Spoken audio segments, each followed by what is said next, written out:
Ration card धारी आसीगला बड़ खुशी खबर। जदि आपण मानकर राशन कार्ड रही तेज जाणी रखु एवं चाउल बदल में मिल आपण को मांडिया। एने सरकार तरफ जारी है एक बड़ घोषणा। आसतु संपूर्ण अपडेट जाना क्यों मैंने पाइबे। ता पूर्व वीडियो को लाइक करूँ, सब्सक्राइब करनथिले एवं सब्सक्राइब करी पाखर थिबा घंटी चिन्ह को दबाई दिंतु। देखंतु एबे एक बड़ अपडेट आसुची। चाउल बदल में मिला मांडिया।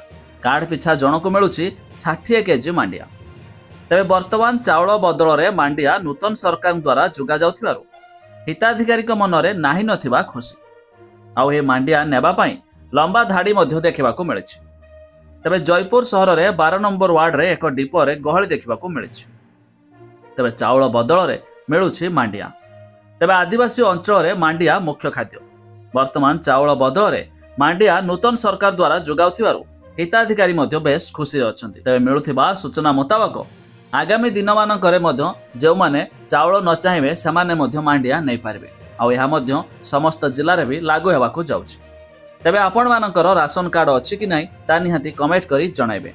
या छड़ा जानि रखुंतु आसंता नवेम्बर मासरो नूतन राशन कार्ड बंटन प्रक्रिया आरंभ होगा जाउछि। अर्थात जो माने राशन कार्ड रे नुआ नाम ऑनलाइन जोगे अप्लाई करिसंती तेबे जानि रखुंतु सेमानकु मध्य नूतन कार्ड बंटन हेबो। तेबे एई मध्य राशन कार्ड ई-केवाईसी प्रक्रिया चालू रही।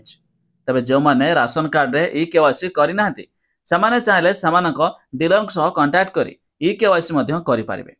आ जो माने ई-केवाईसी न करिवे सेमानक खाता कटि जिवो, जा फଳରେ नूतन राशन कार्ड बंटन प्रक्रिया आरंभ हेबो। तेबे राशन कार्ड ई-केवाईसी करिवार शेष तारीख कौनसी नाही। तेबे आपण जेतेबेले चाहिबे राशन कार्ड रो ई-केवाईसी सेतेबेले करि पारिबे। तेबे एने सरकार तरफ बड़ घोषणा जारी होइछि।